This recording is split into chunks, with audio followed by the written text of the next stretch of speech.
Hello and welcome along to the Turn 1 podcast, episode number 6 or 7 because I can't remember which one it is. But today we're going to be talking about a couple of races. We've got the Spanish Grand Prix to go over and we've also got the Monaco Grand Prix to have a review about the whole race weekend. And of course, we've got to mention the loss of the 3-time world champion Niki Laura, who sadly passed away on the 20th of May this year. Joining me is my regular co-drivers / co-presenters. We've got Lard. Good evening. Jay. Hello. And Will. Hello. And standing in for Henry this week, we have Sorrel. Hello. Hello.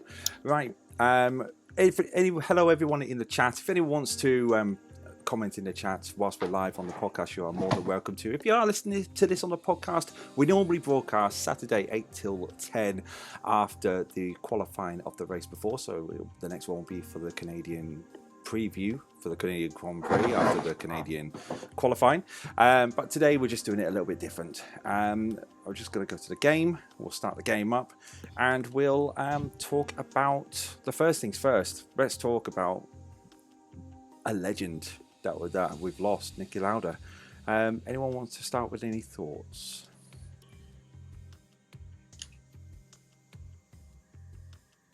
I think we're going with a moment of silence. Yeah. Yeah. Yeah. Yeah. That doesn't really translate well to podcasting, does it? It doesn't. Well, I think legend is, people keep saying legend and they bandy it around, but it has been said around F1 media, but it's true. Niki Laura was. Yeah. To go through what he went through after his accident, and for so long, that's a testament to how tough he was. He was never really given that length of time, was he? No. In terms of predictions of after what he went through. Well, he was given the last right while he was there, so. Yeah. He's a three-time world champion who's the only man who's won for Ferrari, a championship for Ferrari and McLaren. Correct, yeah. So there's never going to be somebody else who does that, realistically, in our lifetime anyway. Yeah. So that alone just kind of shows how great he was as a driver. I have been, not necessarily on here in the podcast, but I've been I think vocal critic is perhaps too harsh a way of putting it towards Niki Laura, because, as I say, you can't touch his legacy. But in terms of his position at Mercedes, I was never the biggest fan. But to not have him there is a hell of a lot worse. Well, he's one of those people who would speak his mind if something was bad going on. He'd be the first one to say it rather than, I have to respect them, and then just come up with some PR bullshit. Yeah, I think that was part of what I not necessarily held against him. It was more of it was so out of the ordinary. It came across in a different kind of way, which, as you say, nobody else would do.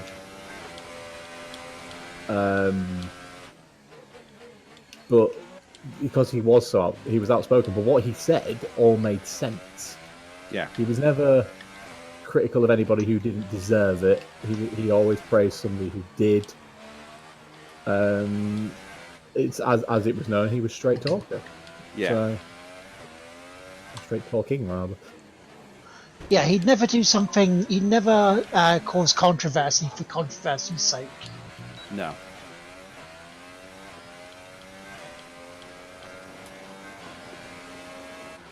Just very quick one before I continue. Thank you very much for the raids, Team Northern. Thank you very much for the raid. And, hello, people that are here. He is an absolute legend. when it comes to, his racing, and he was straight talking. He there were moments where you wanted to feel like you could throttle him for some of the comments that he came up with, but he was amazing. At the end of the day, he had that ability to come back after that crash and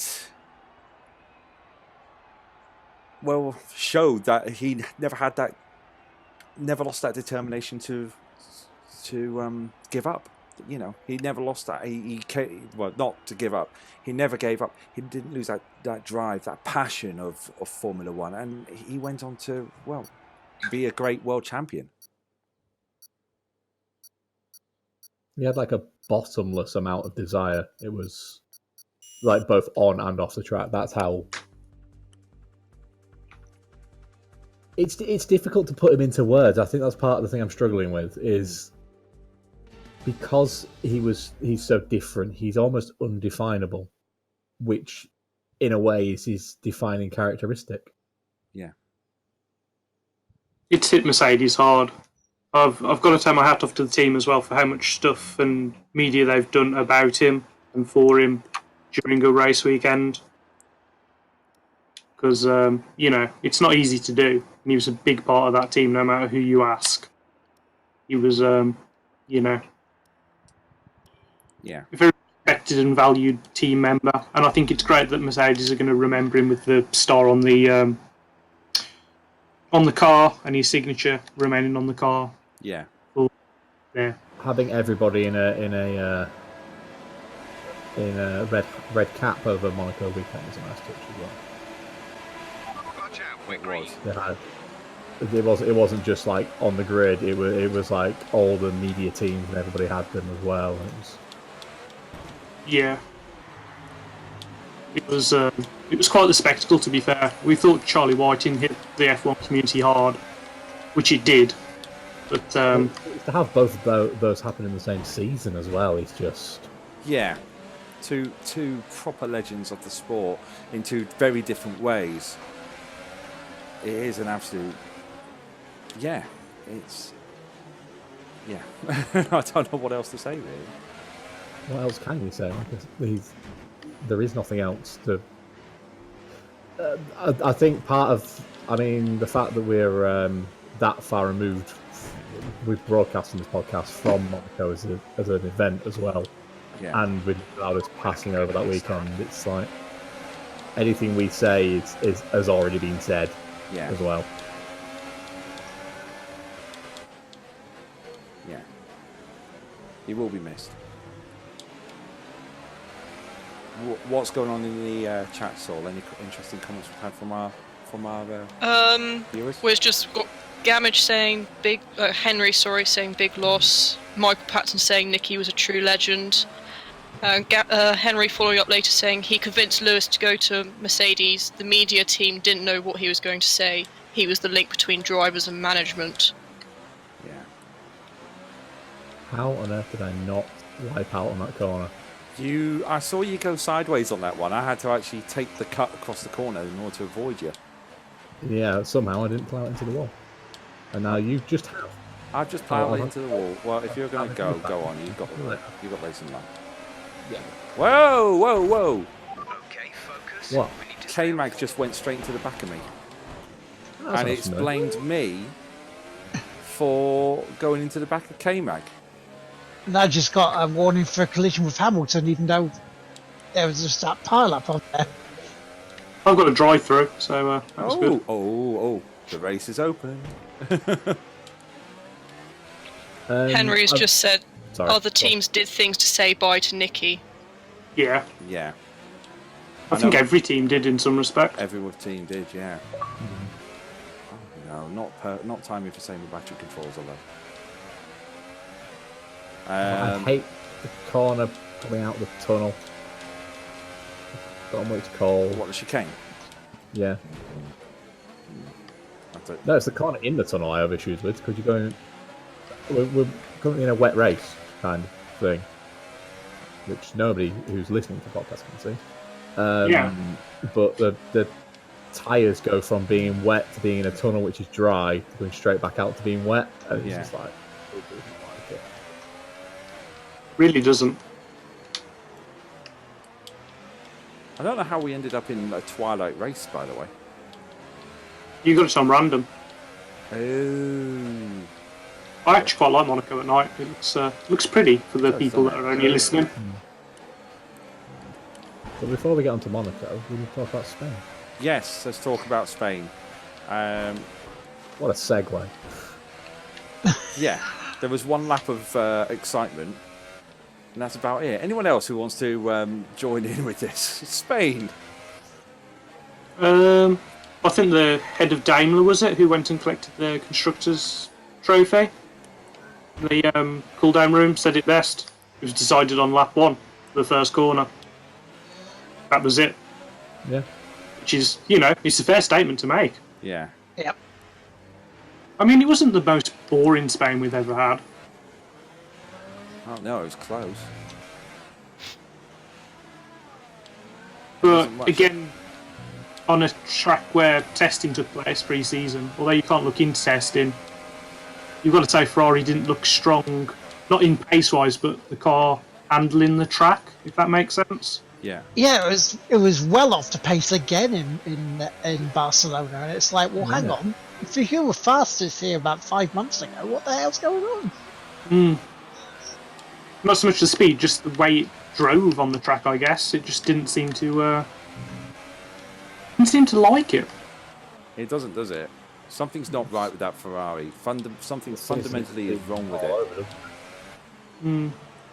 This Ferrari season through and through, it's just like, oh, they were good through here and they were good in this practice and this looked good and blah blah blah, and then the race happens, and it's like, well, did any of that actually happen before?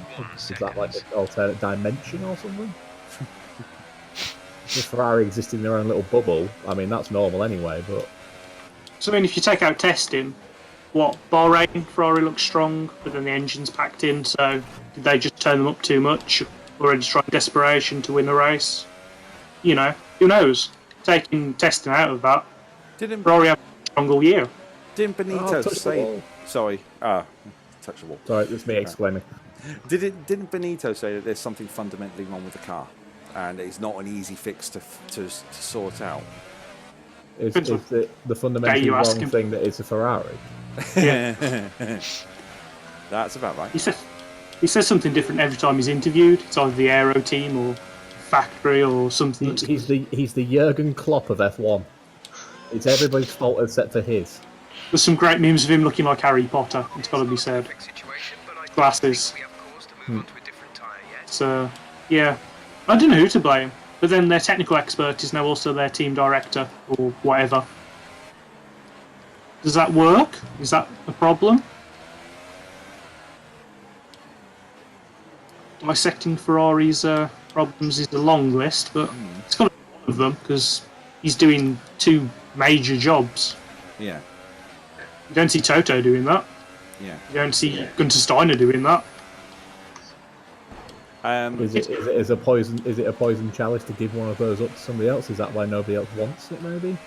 I think that that it is. I mean, how many directors, managers have they gone through over the last few years? They haven't had someone stable since Jean Todt. No. When you say stable and John Todt in the same sentence, so. Well, yeah, I know. I know what you mean, but that's not. It's a. We've had strong and stable too much over these past few years. Hey, she might do a better job than him. Doubt it. Can we stick to F1 politics, not European politics? Sorry, I can resist. Yeah. But that's linked into Spain and everything, though, isn't it? We probably could do a podcast on Ferrari at some point, because it's not going to be individual team podcasts. We've got a gap in the summer. That is true. I can't keep up with Lard. This is processional at the minute, just like the race. I've already took 3 places back. Oh wow! What position are you in? Me, Okay. P15. Yeah. And Lard? P14. 14. Yeah. I'm literally just following him. That's the safest way, surely, because you can just go, well, if Lard screws up. Yeah, but I've got That's Gasly rough, behind me, isn't it? which is worrying. I'm just going to try and get the corner in right. In the chat, we've got Henry saying teams want that track. I assume he meant Spain for pre-seasoning testing next year, even if it's off the calendar. Yeah. It's a consistent test track. Definitely. Yes. Ferrari are missing downforce, Henry has said, and also Ferrari are also a younger team compared to Mercedes. They need a wise head to help them out. Isn't that what Vettel's supposed to be doing? Well, we'll come to a little bit of Vettel news in the news segment in part 2, because I've got a few articles to go through on the news. But what else? Anything else happening in the chat, Sorrel? No, that's all for F1 related stuff. That's all Other than Michael Patterson saying, "What, Will's toy clearance gets a penalty? I never thought I'd see the day." His luck's run out. Sorrel, keep that kind of news coming in. Anyone in the chat, if anyone's watching live or watching in the chat, you are more than welcome to watching in the chat. You're more than welcome to leave a comment, and we will integrate it into the podcast. Let's talk about that incident, the turn 1, turn 2 incident with Stroll and Norris, because that's pretty much where the action happened, wasn't it? If I'm honest. Racing incident? The gap to the car ahead is. I can't remember whether it was given as a racing incident or not. Because I got to give it to Norris. It was a good move to make, and Stroll just sort of didn't give him room. He knew he was there. Yeah.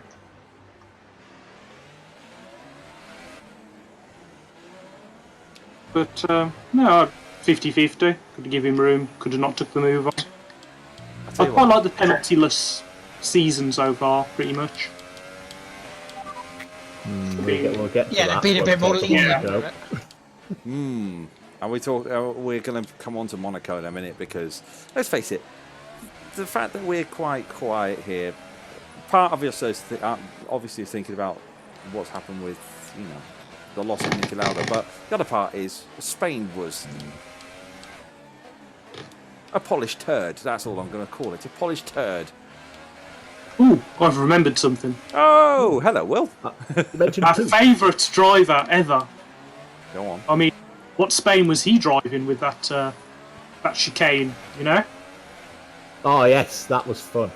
Defending against pure air, and then, nope, Grosjean, nah, I'll just take this straight over. His tyres gave out the first time, was his argument, and the second time he said Perez had pushed him off the track, or vice versa. Oh, was it another fake out one?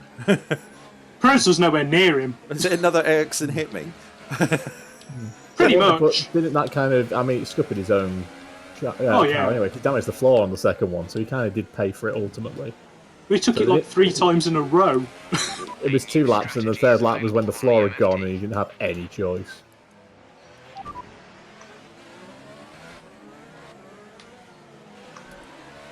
But yeah, I found that quite comical, and some more tension, shall we say, in the Haas team that weekend. Which, if you've seen the Netflix series, so I've heard, it's tense in there already. It was last year, definitely. I've been blocked! The Renaults. Oh no. I'm going to get in the pits. I'm pitting. Been blocked by Renault. Buggers. Yeah, Teammates in the pits. That was good timing, Lard. Because your mind. We double stacked. Nice. That, did we? It was good. They gave me the option to change strategy literally a lap before, and I didn't even know how to actually do it, but I did. So it's all good. Didn't give me an option to change strategy. Why have I got a 3.8 pit stop? That's ridiculous. you're in a Williams, mate. Yeah, I know, but it took, Yeah, it took 3.8's 1.5 fucking seconds to put it on the jack. Yeah, it's because I've come in before. It slows it down if you come in on the same lap. Stop left in this strategy. Did we get away with it, Lard? We got away with it. Nice. Oh, nice. I have to go lean mix as well. Burning through fuel. Ooh, Oh, go on. sorry? Go on. No, go on, you go. I was just going to say, apart from Spain, I think that's pretty much it for Spain, isn't it? I think that is. We'll go through the results of the predictions a little bit later on. Sorrel, anything else added to the chat, or do you want to add anything at all? I don't particularly want to add anything, but I was just saying, Yas has just come in saying, who do you think will win the Drivers' Championship, Lewis or Valtteri? I think Hamilton's going to get number 6. Yeah, I'm with you, Lard. It definitely begrudges me to say it, but at this point, it is in Hamilton's hands already. Well, with the news I think John's going to deliver later, I think Hamilton's just got more, what's the word, interested? More fire in his belly for it. Yeah, for getting it done. Yeah. Only going to hurt Ferrari even more, to be fair. I think, yeah, it's Hamilton's to lose. Why did it put me back in the pits again? I don't know, I've just said, it just come up on my screen that you've gone back in the pits. Yeah, it had the pit entrance bit in there. Is 13. That makes no sense. I got a 3-second time penalty. And if it was onto dry tyres, I'd understand, but it's not. It's still intermediates. I'm on the Hypersofts. I'm Yeah, on I'm on the softs. Hypers. Microsoft as well. What are you doing, Lard? Oh So dear. it's What they're now. telling me, that's what I'm doing. Well, this is why the driver should shout up occasionally, eh? It's, 5 seconds. I mean, we're both driving as Red Bull. Lard, have we borrowed Ferrari's strategist at this point? I think we have. Or Mercedes from 2015. You're doing a Bottas. Doing his own thing, I think. Oh, I've got to run on Leclerc. Raikkonen's just done the fastest lap.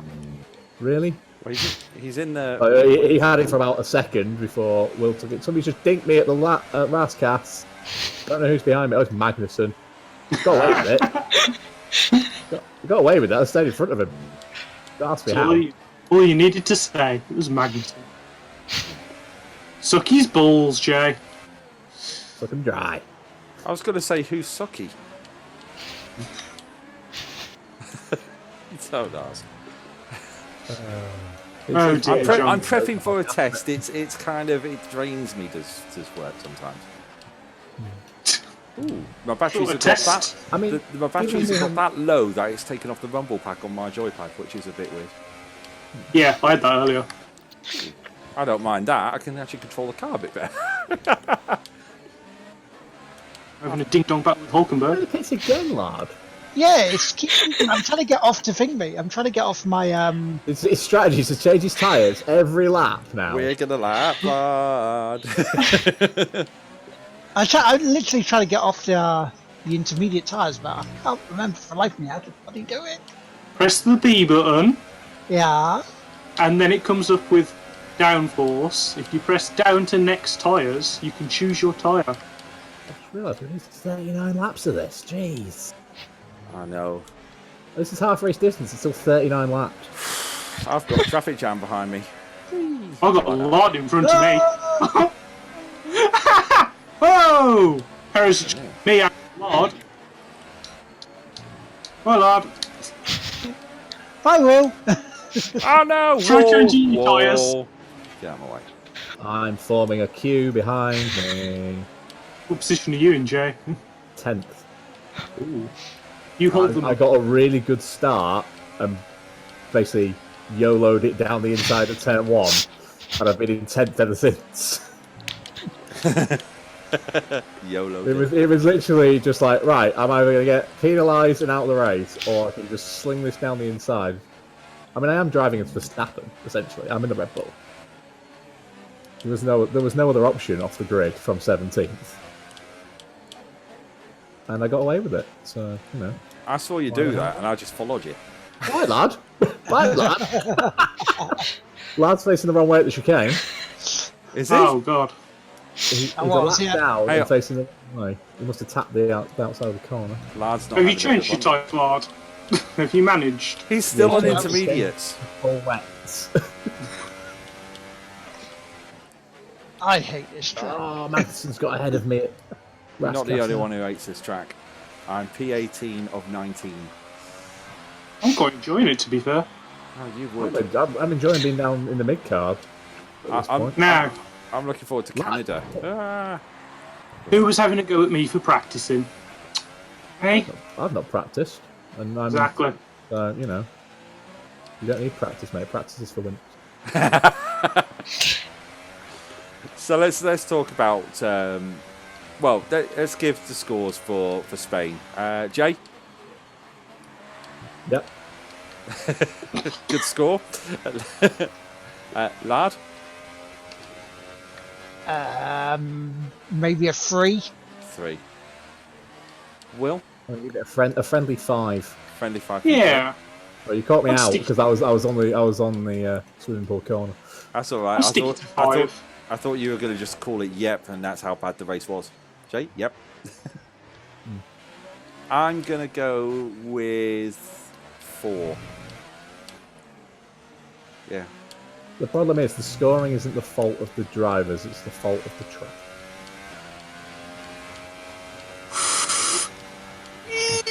It wasn't uninteresting because anybody didn't drive well and or badly, depending on which way you want to look at that. Yeah. It's the fact that Spain itself is just a bit. Fuel is looking pretty good. Yeah. You're managing it You know, A lot of people complained it was also the last day of the Premier League. So That's lots not of going to make the race instead. boring, so. Yeah, Yeah, but that's like saying Monaco is on the same day as the Indy 500. What's your point? I was going it to was say. on. A lot of people just like we're not interested in it, so there was less hype about it. Basically, I don't think. Yeah, but the drivers still Oh. drive the circuit, and it was a boring yeah. race. apparently some of the Renault team were watching the football instead of watching the race. That explains a lot. Yeah, that's why it was so bad and why they did so terribly. Sainz and Magnussen and everybody are coming together. Where about? Oh, I thought Oh, so. we got yellow Yeah. flag. Oh, Yeah, it it was yellow flag as I went round it, so I got away with it. Raikkonen pushed me into the wall. Whoa! I can't get by them. They blocked the road up. I got back. We're gonna have to red flag it. We're gonna have to red flag it. Oh, I get a 5-second stop go for hitting him. The bloody way! Rascaster is terrifying every single time. You Well, just have to that's- slam it in and hope it just turns far enough. I was taking it from P18 to P14, so I don't mind that. I'm up to 9th. I've got Ocon behind me, which is dangerous. Ofcom. Ocon, not You've got Ofcon. Ofcom chasing after you. Yeah, I've got Ofcon chasing me. Gap to the car behind That you must have been is after the last podcast. 7, They must have listened. Yeah, it was a little bit more shouty than this one, wasn't it? Have they cleared this blockage? Yes, good. Oh, come on, old, stick it. That's it. I've got Sainz up my bum. I've got Ocon and Hamilton. I should go get that seen too. He's going to take me down the tunnel. Lovely into Raskas. Run on Bottas. So let's talk about Monaco. Better race than Spain. Can we Spe- first thing we should talk about with Monaco is it's going to be Ferrari, let's be honest. But So should we tell them to Leclerc- qualify him? Yeah. Leclerc being into his own hands is fun. Or actually practice? Because of course Yeah. Vettel went to Australia. Oh yeah, free practice 3. Yeah, he did it In in turn fact, 1, didn't he? even before we talk about that, can we mention the car park situation in the F2 race? Oh, what's caused by a certain Mr. Schumacher Yeah. Deja vu. Schumacher, and then, in Rascast, this corner here. I mean, it was fun to watch, that race. I don't normally watch F2, but I was just like, it's Monaco, I want to have a look. We had a bit of that in the F1 as well, didn't we? Yeah, okay. Giovanni. 11.5. Hit Oh. Stroll. Yeah. Giovinazzi. Yeah, him as well. Giovanni's the guy who's in charge of Team Rocket, isn't he? Lard, are you playing the right game? Is this why you're so frightened? He's playing Pokemon Yellow. Yeah. Yeah. He's still on his. He thinks green's the correct color for intermediate. Pokemon But yeah, F2 was quite exciting from what I hear. I watched the highlights on the YouTube F1 channel, Yeah. which have actually been quite good this year if you've not checked them out. Hello, F1 fans. That sounded really strange saying that. Hello, F1 Oh, fans. F1 fans! Hello, F1 fans. Welcome along to an F1 podcast. Standing on the stage. Hello, F1 fan. Another F1 2018 Let's Play video.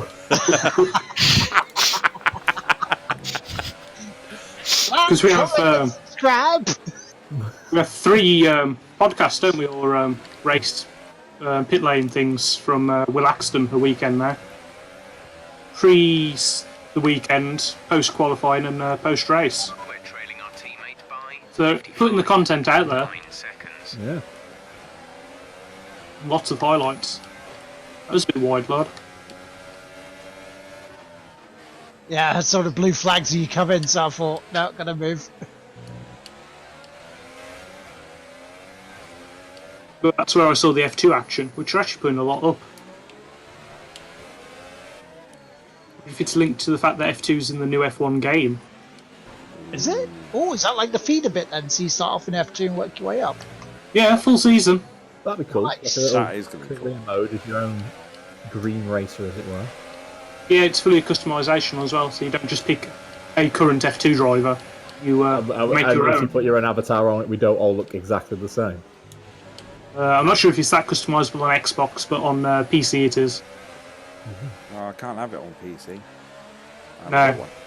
And to be for, I can barely have it on my Xbox, to be fair. I do prefer it on Xbox. Yeah. You know, dedicated games console. But that's just me, and not going against PCs or anything like that, because I've got a few games on my Mac. Let's talk Really? about Ferrari. What's been Mac still going on supports there? games? Wheels have fallen off the wagon with Ferrari already, I really think, have, this haven't they? season. They're throwing whatever they can at the wall and seeing if it sticks. The problem is they decide to do this at Monaco, where that just doesn't work. Yeah, if you hit the wall too easily, you're going to crash a lot. There's a lot of walls and a lot of stuff to stick to, and it didn't hit any of them. The walls are a lot closer at Monaco. Do you think they still have a number 1 driver? Nope. I'm not Definitely entirely not. sure they have a number 2 driver. He was that one that crashed, wasn't he? Whatever his name is. Blur. You'll have to be more specific. Oh yeah, they both crashed. Good team, Ferrari. Good team. You may be able to actually, if you listen really carefully, you can hear the bias dripping off of Will's face. That is Hey, I'm in a 100% position to sure. do that.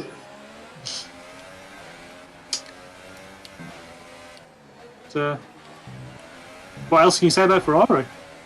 They're rubbish. Something's got. I This is the thing, they're not rubbish. If Ferrari are rubbish, what are the rest of the pack? Terrible.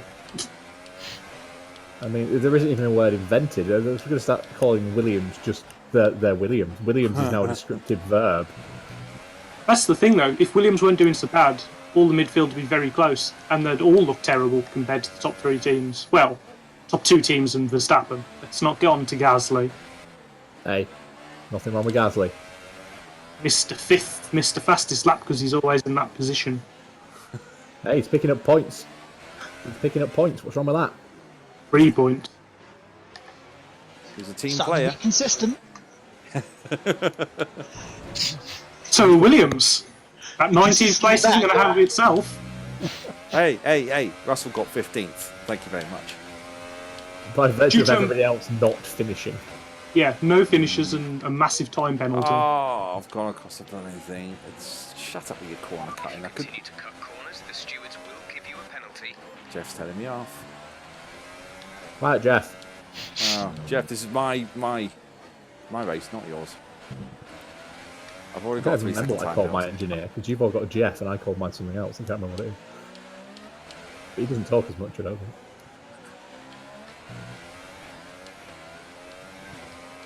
So, Sorrel, what news? yeah. There hasn't been much said other than Michael Patterson saying the new F1 game is out soon. I can't wait to get it. I am liking the fact it's coming out before the next season starts, supposedly. It's out next month, for the end of next month. Yeah. So we're going to get it in the middle of this season, so it's going to be technically a season ahead. No, it's for this season, isn't it? It's 2019 Or game. rather, or rather, it's not it's not behind the season. Probably makes more sense, actually. Yeah. Yeah. I'm looking forward to getting it. It looks a damn sexy game. I've seen a couple of other YouTubers try different tracks out, and it looks great, to be fair. Have Really? you managed to wangle some copies for Team 1 Podcast yet? Turn 1 Podcast, rather. See, I don't even know its own name. No wonder we can't get copies. We're not. They posted it to the wrong office.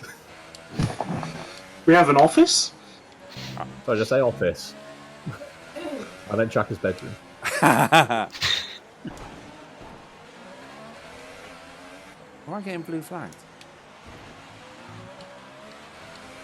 They're waving blue flags. No, indeed. What? I'm trying to catch up with Vel. He's miles ahead somewhere. Approaching the pit window. He's just gone up past turn 2. He's up turn 1. He's going up the hill towards Casino. Oh, cool. There you go. That's a bit of information from the worst driver on the grid. Oh, wait, hang on. Not today. Lard, how you doing, buddy? Oh, wow. Oh, hi, Lard. It could be better, you know. What's the view like from the paddock? Did you get a DNF last race as well? Yeah, he did, didn't he? He got Yeah, disqualified. You got Because people disqualified. kept hitting me, and I went across the track, and it claimed I was blocking the pit lane. You got disqualified for being a bullet. Just driving into everybody else. Yeah, not quite a torpedo. Speaking of torpedo, I see Mr. Crash finished quite high up. If it weren't for a certain thing that happened in a pit lane. We're at +1 lap of extra fuel. Fuel target +1. Yes, Planet F1 could call Verstappen Mr. Crash. Oh, Yes. well, as a Mercedes fan, I was very annoyed with that penalty. We're going to get into that subject. Let's do Have we it. got that far into it yet? Have we even started talking about the race? We haven't started talking about the race yet, but I thought I'd just bring in the Mr. Crash bit. Let's talk about that free practice 3 crash. Vettel.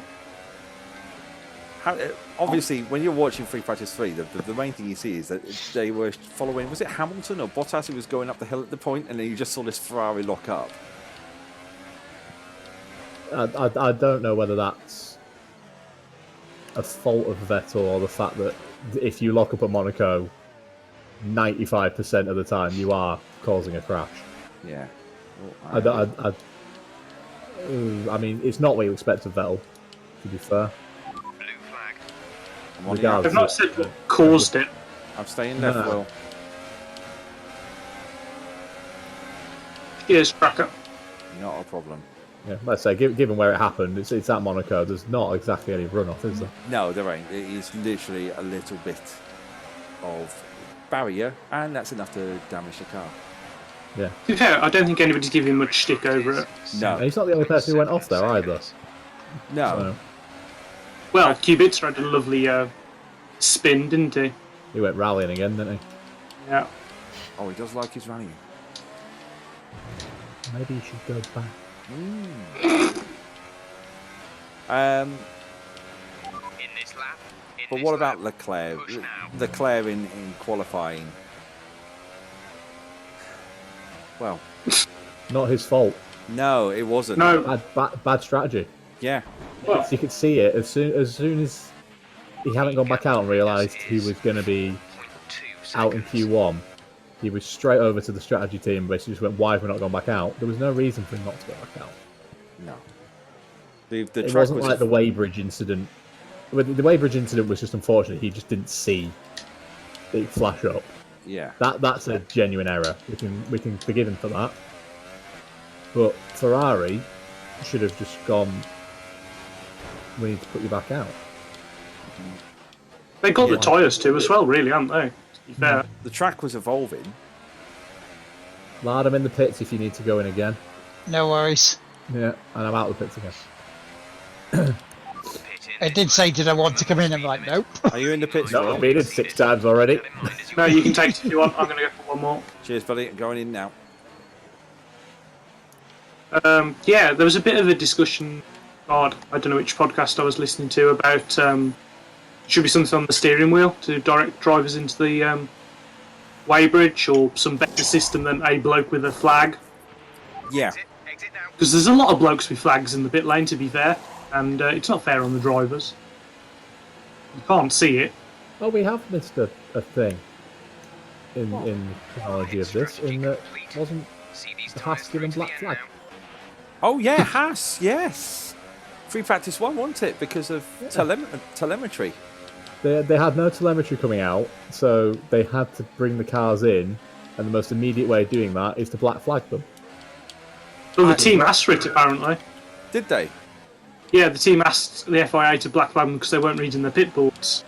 Shows you how good the Haas drivers... It really does, No, but doesn't to it? be fair, even I think it was an interview with Hamilton, Vettel last year, they still look at the pit boards. It's an old school thing to do, Yeah. rather than rely on their radio.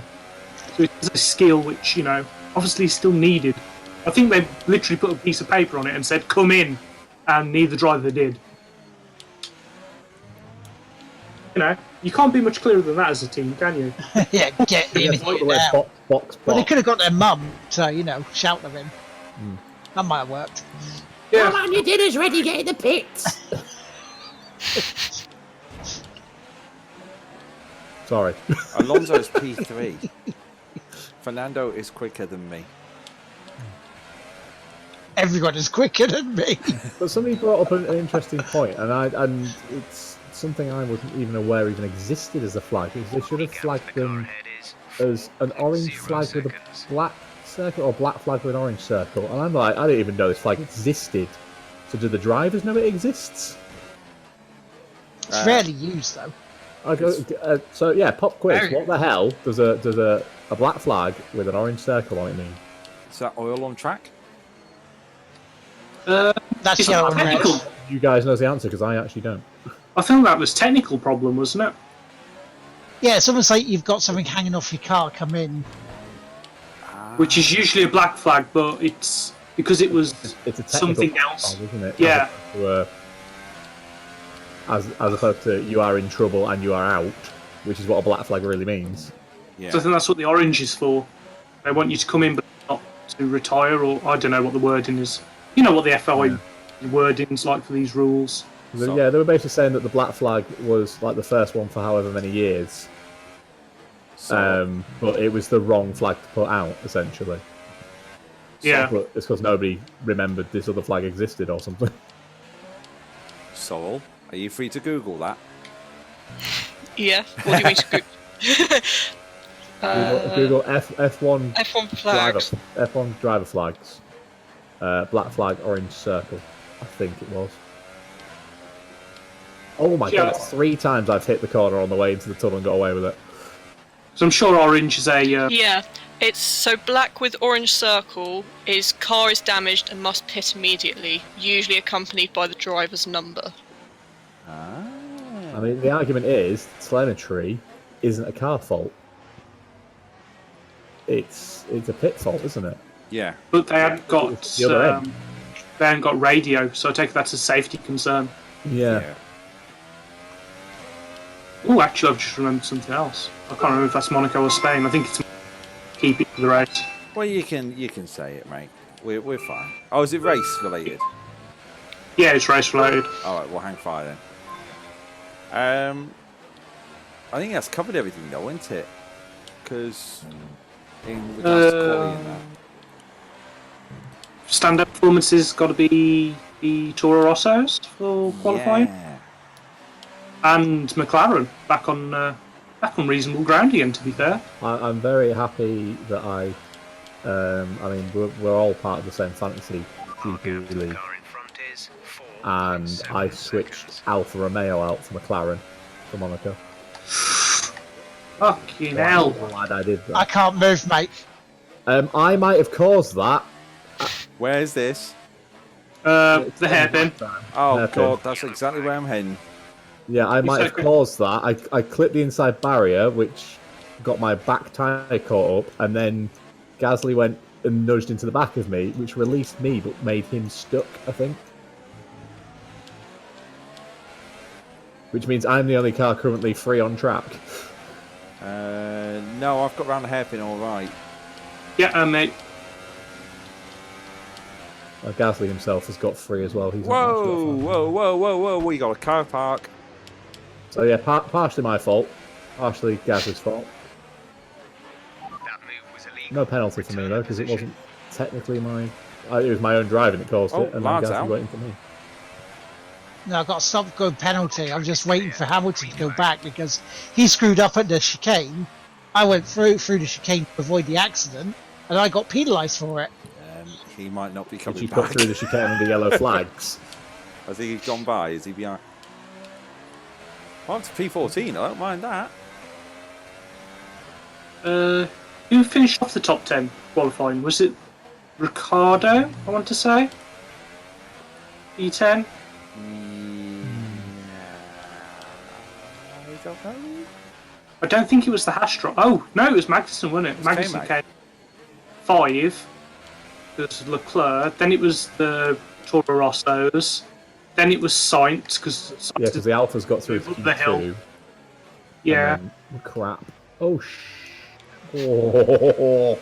Is that the wall outside the casino by any chance? Or underneath the tunnel, sorry.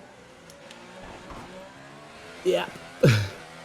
How did you know from the reaction? Yeah. No, it was the second chicane after that. Blue flag, blue flag. I got a blue, I I'm just- being blue flagged and I can't get away from the blue flag. It's not me, so... No, it's Bottas. Okay. Ah, block gap Bottas, ahead it's fine. is 9.6 seconds. Slow up the pack for me, Tracker. Blue flag conditions. Create a gap and let the car But, behind I already managed to do it myself on the hairpin. Now I'm relying on you to do the same.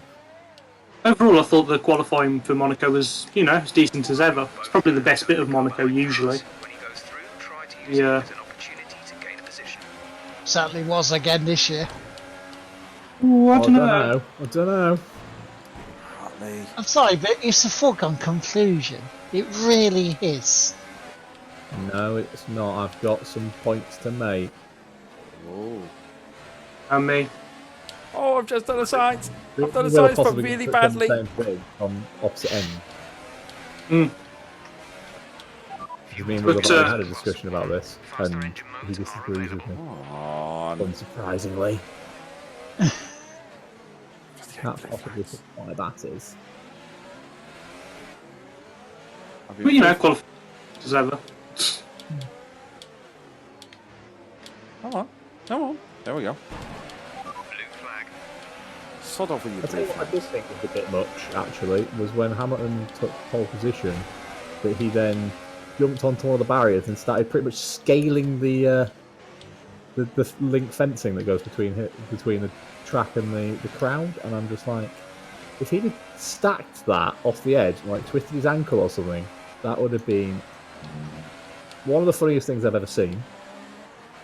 And also 7 that. Did you not see the Spider-Man meme, though? But when Hamilton jumps up on there, it's quite funny. Gives the full soundtrack and somebody paints over his face. It's quite good. Somebody painted over his face. How did it was Hamilton? Gasly, you absolutely... It was you, Will, you fuck. Yeah. With him, he might make a mistake. You utter fuck. Amazingly, I've not lost a place. What I'm annoyed about is the fact that Grosjean should be blue flagged like mad, and he's still holding place. With a Also, Joe, faster. I didn't get a penalty for that. Or a warning. Will has literally driven straight into the back of me out of the tunnel and somehow not been penalised for it whatsoever. He didn't even try to avoid me. That's the worst thing. Oh, I did. I went to the inside when you were turning in. Like an incident that happened in the race. and you should definitely be penalised for. Well, let's talk about the race, shall we? I think one of the first things to talk about is the first lap, first couple of corners with Carlos Sainz overtaking both Toro Rossos by turn 3. Just better traction off the line, do we think? It was some good moves. Sorry, lad. It really was. He sort of weaved in between the two Toro Rossos. It was good. Well, you got to come by me though, dude, because blue flags.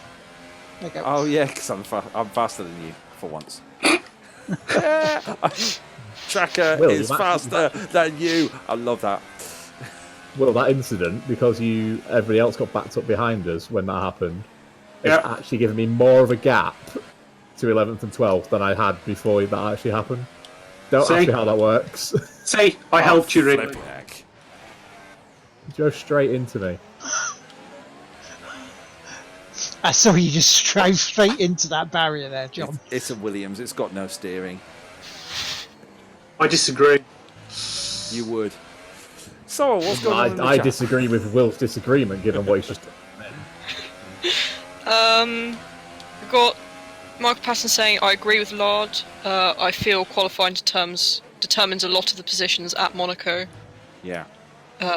We got Yasser asking, which tracks do you think should be off the calendar for next year? I don't know if this has been discussed in the previous podcast.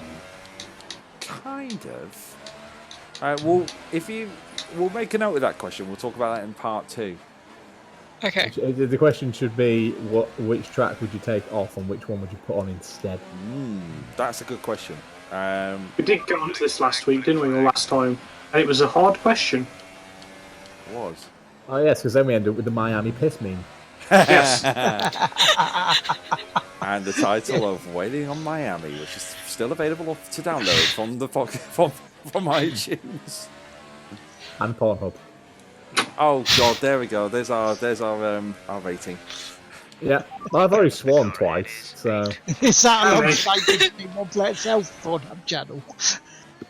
Hey, link to my Grindr page. There we It's go. not, And it starts. Gotta buy the merch. We're not racing the car behind. No, we're not racing the car behind, but try and give me a gap. There we go.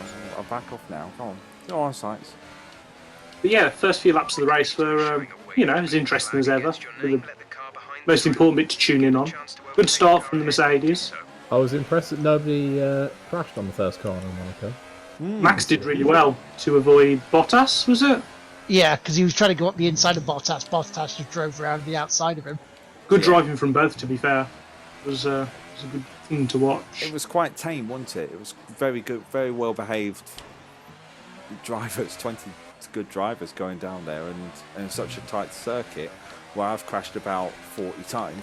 It was really, it was really Apart good. from the Williams, of course, because Kubica and Russell both sort of cut. They- Did you- That's just so they could keep up with the pack, though, wasn't it? I thought they could get fastest lap of Be the honest. race. Carlos Sainz, fastest lap of the race at one point. Yeah, Bought into strategy. That was interesting. he was one of the few. There was a few that didn't go into the pits when the safety car came out, and they were on the right strategy there. Because he had to as well, didn't he, to stay in front of the Toro Rossos? Yeah, and because Danny Rick had pitted as well, didn't he? So I think Matt off the WTF1 podcast said it wasn't the best taking, but strategy-wise, it was tense till the end, really. yeah, Yeah, good race in that respect. Because as you can imagine, as a Hamilton fan, I was sweating for the whole race, pretty much after lap 30. is that you coming up behind me, Will? As a Hamilton fan, you should be sweating every minute of every day. Okay, I've got my Tommy Hilfiger stuff. That is me. I'm going over the bumps. There we go. I'm getting out of your way. Hashtag not sponsored. Other designer brands are available. Hugo Boss, I wouldn't mind. Tell you what, if anybody from Hugo Boss is listening to this podcast, they must be insane. If anyone's listening to it, they'll be thinking, what the hell are these guys talking about? Just dropping random brand names for things they want, like Tommy Hilfiger and Hugo Boss and Toblerone. Aston Martin. Aston Martin. I'll stick them on Mercedes. Something I believe in. Sanager cheese. Greg's. That's more our level. Nando's.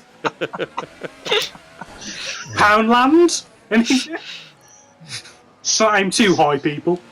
Well, we already started it with the off the air talking about Aero McFlurries because ended up getting an impromptu phone call from Henry at that point whilst I'm sat in a drive-through getting a couple of flurries. Oh, we got our yellow flag situation. What's going on here? Will, what are you doing? What are you doing? Clip my rear tyre, didn't I, on that one? Oh, where's the... It's alright, I'm still in first That place. means you're going to lap me again. Yep. Oh, not this time, no, mate. Not this. Right, 3 laps. Come on then, tracker. Oh, Well, you can lap it Magnussen, within you the next bellend. lap. I've There just you- gone there, down a couple you of heard places it. thanks to Magnussen. That's it. Magnussen's a bellend. Is that the title? I don't think I get away with that on iTunes, do you?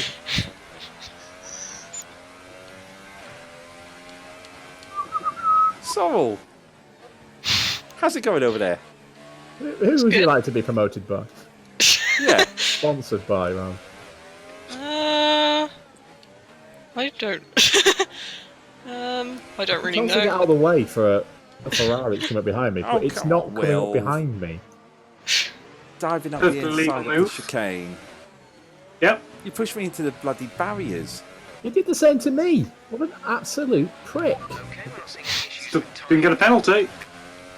Just because you don't get a penalty doesn't make it right. Just in the FIA eyes. Hey, championships need winning. That's I mean, if you're that's gonna his buy them, equivalent of that- saying haters gotta hate, isn't it? Yep. I'm a Hamilton fan, nobody likes me. You're right. God, how many laps have we got left to go?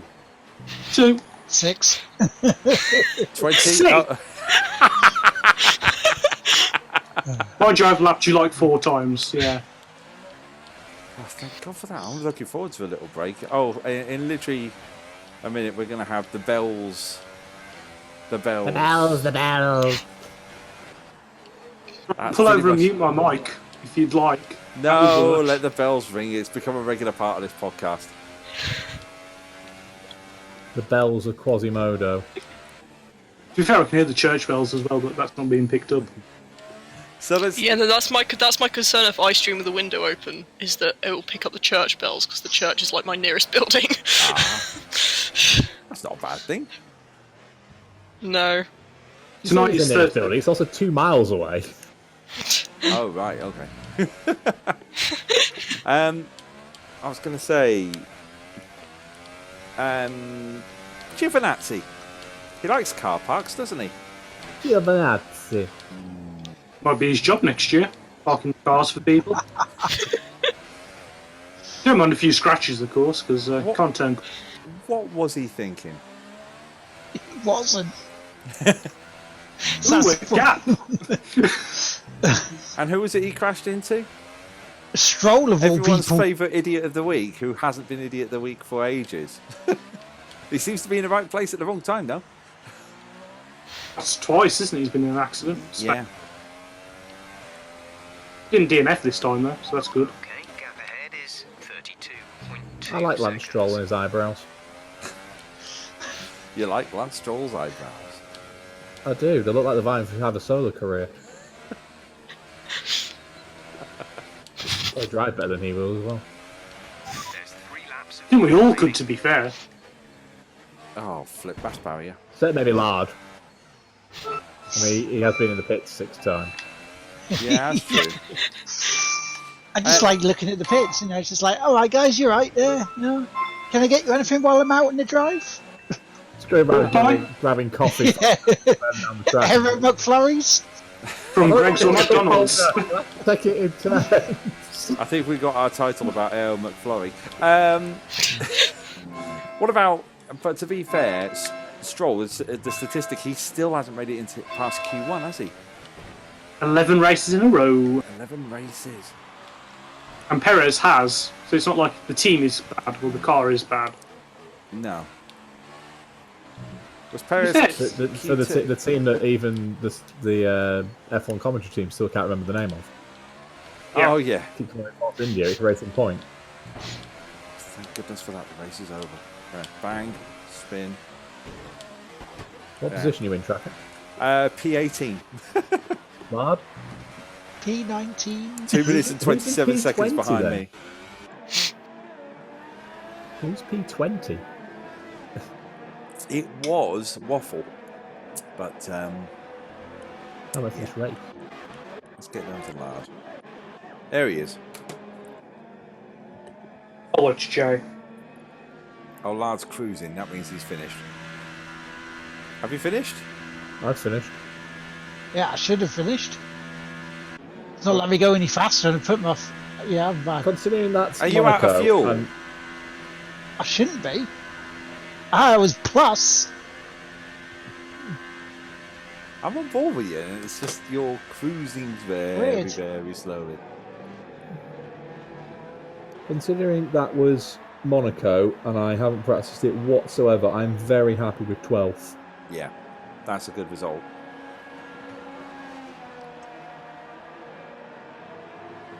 It's just been a crappy race, really. It really has.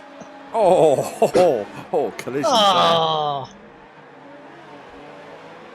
Oh, and I got a warning for it. You're out of fuel, aren't you? Yeah. I am. Must be. Because you're still driving here. I mean, I've seen you crash into 3 cars on the cool down lap. Look at the speed. Oh I know, yeah, I'm just absolutely flooring it. it's flooring it. Oh, Well, he's getting a bit of a. 69 as well. Hey, well done. There was no well done. That was awful. I mean, it's still better than your last race, though, lad. That's the problem. Yeah, I did finish. Yeah.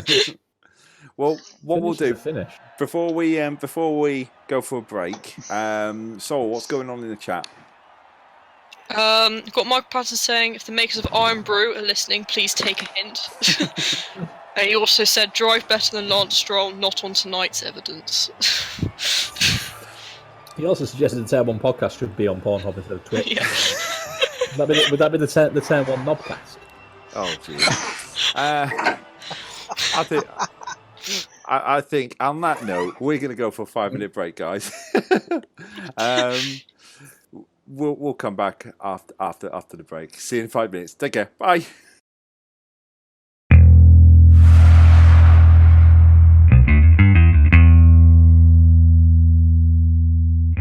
Hello, we're back, and we are back because I can't think of another word to say other than back to the Turn 1 podcast.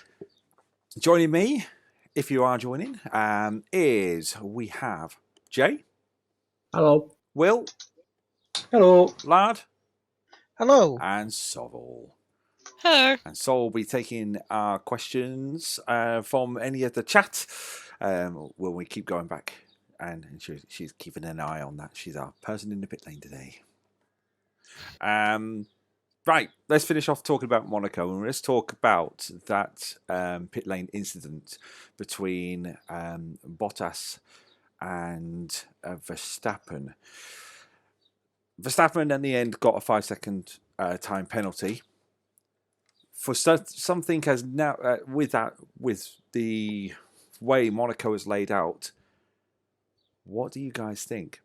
Too lenient? A little. If it was a 10-second, it would be a bit better. And that 5-second was just, considering it was a slam dunk in the actual penalty itself. Yeah. Yeah, they should have given that a lot harsher. Considering we saw a 10-second one later on for something that was less. I think the argument's there for it not necessarily being Verstappen's fault, but rather his pit crew's fault. No. So whether you should be penalising Verstappen directly for a fault of the team when the team should be getting penalised is up for debate there. The penalty was actually for Max squeezing Bottas later on down the pit lane, not the unsafe release. Because he crowded. At which point did he have any choice because of the way the Monaco pits are set? There was plenty space to the left. See it on the camera. You could have not steered into Bottas. I've seen it. I think if your choices there are steer back towards the other car or yield the place entirely, then I think the other way around, Bottas would have done the same thing. I don't think so. Well, I disagree. There we go. I think every driver in Verstappen's position actually would have done the same thing. It's just it's a driving mentality. You're not going to yield a place when you don't have to. No, it was a team's fault for releasing them. But then, what can you do in such a small pit lane? Where else could you put the pit lane either? That in Monaco is part of the problem there, though. There is no other way of setting that up. That's after the crash. To make it wider, is there? That's after the crash we can see there. Look how much space there is still. Yet Max still drove into Bottas. I'm not saying that Max should have given him the place. I'm just saying there was enough room not to hit him. Is what I'm saying. And what the stewards decided in the end, because he was crowded into the barrier, is how they would do it. That's the picture from the crash. 77. On the stream. Well, hang on, let's get that right up. Yeah, that's after it. Because he's just where are you showing me this picture? So it's on the stream. You can't see the stream, can you? No. No. Stick it in the. I can print screen it and put it in the Discord. Please, Sol, please. Thank you. The master of clips is also doing our images today. Thank you. Yeah, because Bottas has absolutely nowhere to go except for into the barrier. In fact, that one's an even better picture track you've just put up. You can see how much room Max has got to the left. Yeah. By a mile. Bearing in mind that he's been put into that position by his pit crew, first of all. The unsafe release is not up for debate. It is an unsafe release.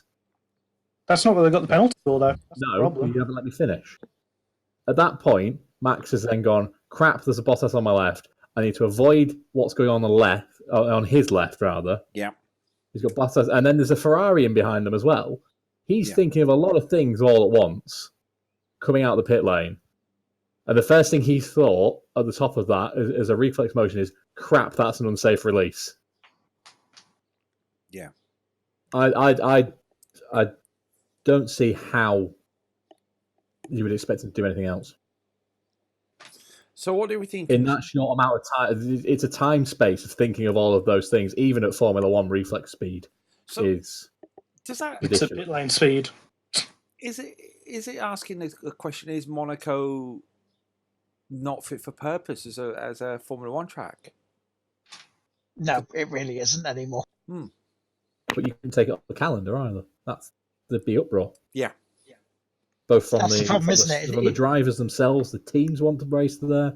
The spectators are 50-50 on it, but there's enough behind it to say, why would you want to get rid of it? I mean, that's 90 years of Monaco racing now? Yeah. It was, wasn't it? They had a sign saying 90, wasn't it? Yeah. Yeah, 1939 to 2019. Is that right? I think so. My maths is off, I think, though. But the other thing, 29 to 19. But this is where we talk about the about how tight it is. I mean, there was another thing that came up on the hang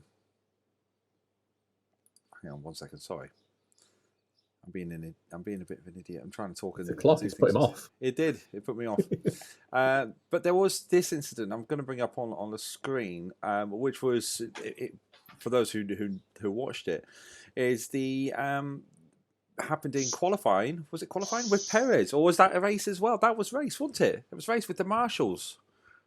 Yeah, that was the point I was going to bring up. Come up to turn 1. He did ever so well to avoid them. Apparently on his Instagram there's a video of that. Yeah. Very badly handled. Again, Monaco. I mean, look at them. One is inches away from being crushed on Perez's right.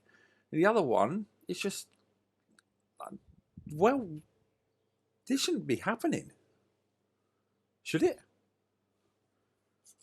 No, they should.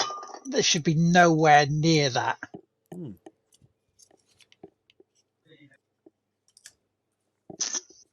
Sorry, I'm eating a mince pie at the same time. That's dangerous. That's mince really pie? dangerous for Yes, them. a mince pie. And there's a Can you just point out for the basis of the people who are not here live, what is the date today? It is the 30th of May, 2019.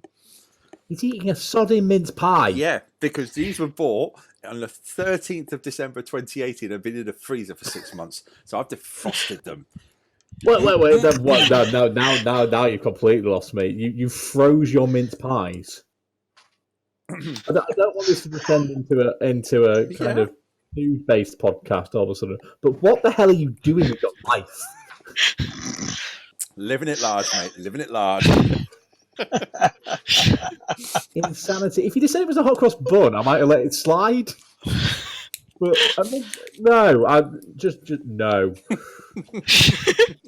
It's a pie. It should be based on a time of year. It's a pie. It's got mincemeat in it. It's got alcohol in it. It's got pastry. It's not even meat. They call it mincemeat. It's not even sodding meat. So, are you enjoying it? Well, I just wanted to joke the fact I haven't started any of my Easter eggs yet because I only just finished one of my Easter eggs from last year earlier this week. Doing a podcast with animals. McFlurries and mince pies. That's going to confuse everyone with the title of that, isn't it? There we go. On the screen, we've got a picture of Perez coming around that corner, and you can see the marshals there running across the track. It's not even any waved yellows or anything, is there? I think this was under safety car, wasn't it, at the time? Is that because the marshals are too busy getting in the way? Can't wave the flags themselves. It's just ridiculous. I mean, that is super dangerous. Anything on Mind you, surprised there's any footage of it now in the TV. Yeah, we can't do any footage, I'm afraid. I can Google these images, which are on Google, so you can get them. The images are better than the footage. Yeah, that's true. Anything on the chat? Because I can't see my chat at the minute. So, anything on the chat? Got Michael Patterson saying, I definitely think Monaco needs to be taken off the calendar. Just because it's got the history, that doesn't mean it should stay. It's far too tight around there. Mm-hmm. And he's also then said, freezing mince pies, you're mad, Tracker. I've known I've been mad. Another one on my side for the mince pie argument. I know I've been mad for a very long time, so thank you for the compliment. I don't necessarily agree with what Michael Patterson's saying in terms of it getting too tight, though. That's the development of the cars has made that a problem. That the size and the shape of the cars has changed, and Monaco can't necessarily change their road layout to allow for that. But maybe in that sense, if they want to keep Monaco on the calendar, then they should develop the cars to fit on it. Is the response to that? Yeah, have a point. How can we could have Monaco as like a one-off standing thing on the calendar, in that there is like I mean, obviously they're never going to do this because of the monetary value of it, but do it in like you go with an old school style of car, even if it's just like one race in terms of everybody gets the same chassis just to race around Monaco. You could do it as like a mid-season break.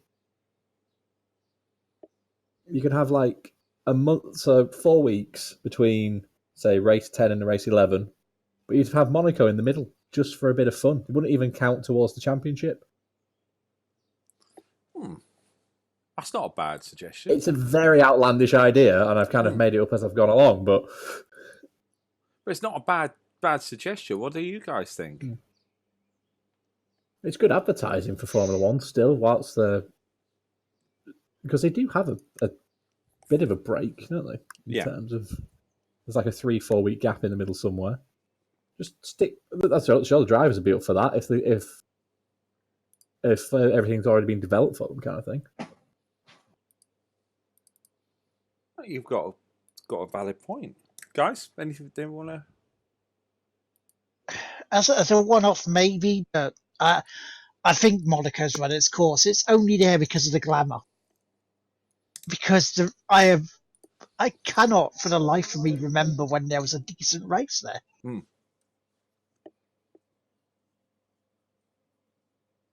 Okay. I can't pinpoint the year, but there's definitely been one in the last 10. Yeah. Well, I'll tell you what. We'll let's talk about the race itself. Let's go through some scores. Will, how would you give that out of 10? 8. 8 out of 10. Nice high score. Lad? I'd give it a 4.5. Ooh. And the only reason it's higher than Barcelona for me is because of the tension that was there. But the tension that was there wasn't going to change because, we knew, or I knew deep down, he wasn't going to pass him. And it wasn't going to stick. Mansell Senna. Yeah. Jay? I'm playing devil's advocate. I'm going to fall right in the middle with 6. It had its moments, but it wasn't the most thrilling of races. But then it's Monaco. I think I'm going to be. I go with you as well, Jay. Definitely a 6. To the point that I was shattered from coming back. So I watched the race when I came back. I did watch a bit when I was on holiday, but I kind of snoozed a bit. I lost about 3 laps, woke back up, and not much had happened, if I'm honest. So it's one of those. It needs either a big overhaul, putting it somewhere else, or taking off the calendar. That's my opinion. Right, we've got some news. So it's time for the news. Here we go. So a couple of bits to go through, just like a proper news thing. There's no chimes to go through. Insert jingle here. Insert jingle here, yeah. I will now because I've left long enough gap. So here's the news for the week. So the funeral of 3-time world champion Niki Laura took place yesterday in Vienna. Many faces of Formula One turned up to pay their respects for the man who won world championships with both Ferrari and McLaren and was a huge presence in the pit lane in recent years. Laura passed away last Monday evening, less than a year after undergoing lung surgery at the age of 70. Reports coming from multiple sources are speculating that Sebastian Vettel will retire at the end of the season. The 4-time world champion is considering his future in doing a Nico Rosberg, realising that he may never win another world championship again. Also, with the added pressure of youngster Charles Leclerc joining the team, names being bounced around the paddock for potentially replacing him are Sergio Perez, Romain Grosjean, Kevin Magnussen or Valtteri Bottas. Honda have said they have learned precious lessons with their time as McLaren's partner. The only manufacturer suffered a torrid 3 years with the Woking-based team before switching to Toro Rosso and Red Bull. Honda's head of motorsport, Masashi Yamamoto, admitted, "If we could start again, we would definitely be better prepared to get into a better position more quickly." Honda admit that whilst they currently have 2 podiums with Red Bull, their best results since returning to the sport, their engine is still underpowered compared to Mercedes and Ferrari. Finally, Robert Kubica said neither he or George Russell bear the blame for Williams' poor start to the season after stating that the drivers are not responsible for building the cars. The teams have yet to score a point this season so far and are the only team yet to do so after a torrid start to the season that saw them 2.5 days late launching their challenger, the FW42, at testing 1. Damningly, the Polish driver also added, "We had a lot of delays which didn't help. But even if we did not have them, we would not be fighting for points now." And that's the end of the news. It was a quick one I had to throw up, if I'm honest. Let's talk about that. A couple of points there. Vettel. Now these rumours started going around the paddock around Monaco, and I know that was something we were talking about when we were having a race. Something we would bring back. Do you think he'll retire? No, I think he's got at least another year in him. Really? I think it's a bit smoke and mirrors, if anything. They want to see if anybody would be tempted to come out from a different team and say, "Oh, we'd like that spot." I think it's all. But it's Ferrari. It's almost Ferrari dipping their toe back into doing proper media again, in a way. yeah. The thing is, though, doing stuff like that is going to have that kind of play of uncertainty at Ferrari as well. It's going to benefit more the other teams, isn't it?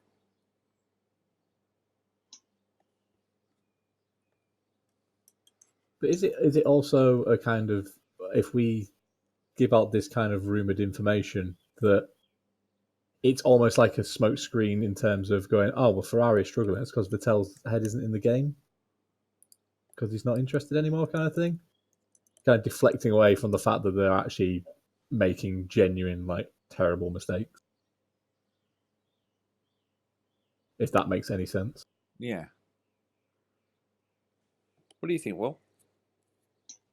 I don't think he's got really anything else better to do, has he? He's an F1 driver. He's not exactly got a rallying past. You know? What else is... DTM, maybe? Yeah, but it's not the same money, is it? Let's be honest. If Ferrari are happy to take him on for another year at however much, why wouldn't you, I suppose?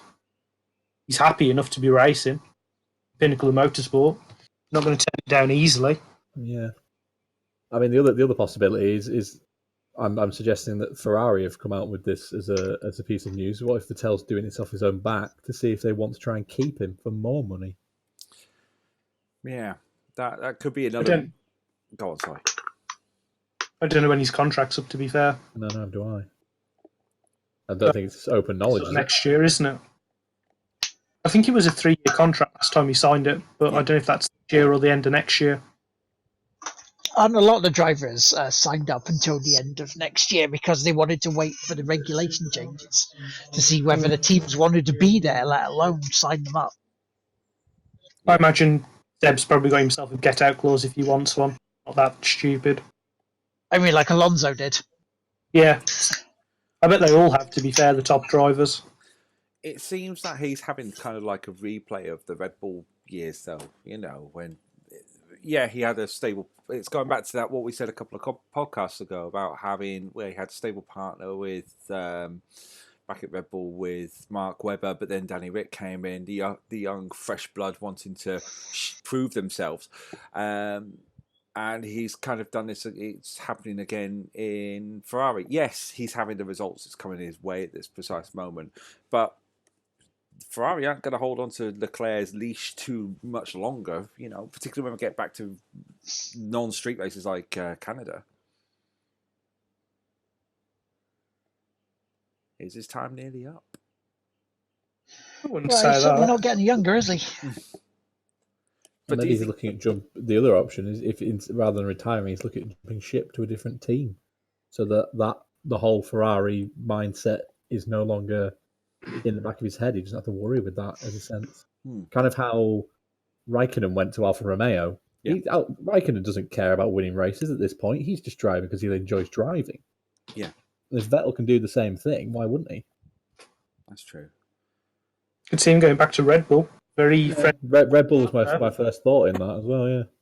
He still talks to Christian Horner all the time. I know they're friends because of all the years they spent to each other, but you know. Yeah. What could we speculate? What, Verstappen go to Ferrari and Vettel do a reverse back to Red Bull? No, I think Verstappen will stay where he is. What, and have Vettel with Verstappen? That'd be fun. Yeah. Oh dear. That'd be actually quite entertaining. Proscena 2, here we go. But if you do that, are you then suggesting that Gasly would go to Ferrari? No. Because they wouldn't want him, I can't imagine. Nobody wants Ferrari. It's a poison chalice. All the hype about Lewis going to Ferrari, it's rubbish. He's not going to want to go there. Nobody does. No, I think with Gasly it's the other way around. I don't think Ferrari would want Gasly. No. He's not putting a performance this year still. Say he's deserving of the Red Bull seat, to be fair. I mean, the other part of that you were saying, what were the names that were cited on the list for potential replacements? Yeah, Checo Perez, Kevin Magnussen, Roman Grosjean, and Valtteri Bottas. No mention of Esteban Ocon. No, that's true. That's why Bottas is Ocon, there, isn't it? Yeah, I think Ocon would replace Bottas. I can see Perez going there, though. Perez would probably be a good fit, actually, for Yeah. Ferrari. Solid driver. The thing I is, think that's what they need. if you put Perez in there, I think Leclerc would be first driver in that sense, and Perez would be filling almost like the Massa role. Right. Ferrari. But it'd be a chance to prove himself in probably the second best car on the grid, which he's always won. Yeah. I think his ego would get in the way of that. I like Checo. I think he had a torrid time at McLaren. I think he's proved himself with Force India. Racing Point. Now it's Racing Point, but he proved himself at Force India at the point to stay on for Racing Point as well. I think he'd be a good fit, like you say, a good fit for one of the top teams. He deserves a top drive. He really does. Yeah. This is always the problem. There's a lot of people who deserve a top drive, but there's only 4 slots available, technically. 3, really, arguably. Yeah. At this. But McLaren, wrong team. Ferrari need to back up their ideas, though. They seriously need to back up their ideas. They need stability. There's so much change going on behind the scenes. Yes, it's good. Will, it's good as you're a Mercedes fan. It's good for you. You guys are on your way to another world championship. For the neutrals, for the people that support the midfield teams, it's turning into another boring season of predictability. Depends why you watch the sport, I guess.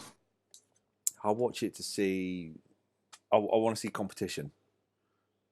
Between who?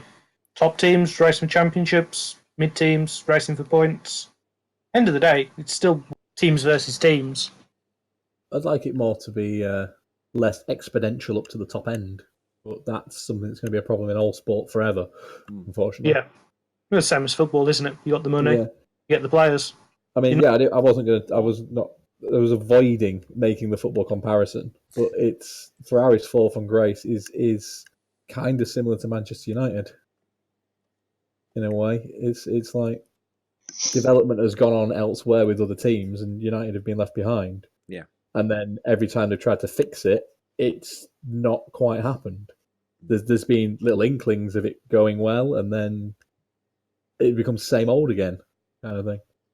And the parallels with Manchester United with that are exactly the same. It's like Solskjaer coming in as the manager at Man United. All of a sudden, he's just amazing. He's going to be the saviour of Man United, and he wins all his matches as caretaker manager. Yeah. The moment he gets put in the job properly, it all goes to shit. Seems to be the way, doesn't it? But at least I know I came up with this back on race 1000, which is race 1000 before we start this whole thing again. It's what F1 call race 1000 because they called this race 1003.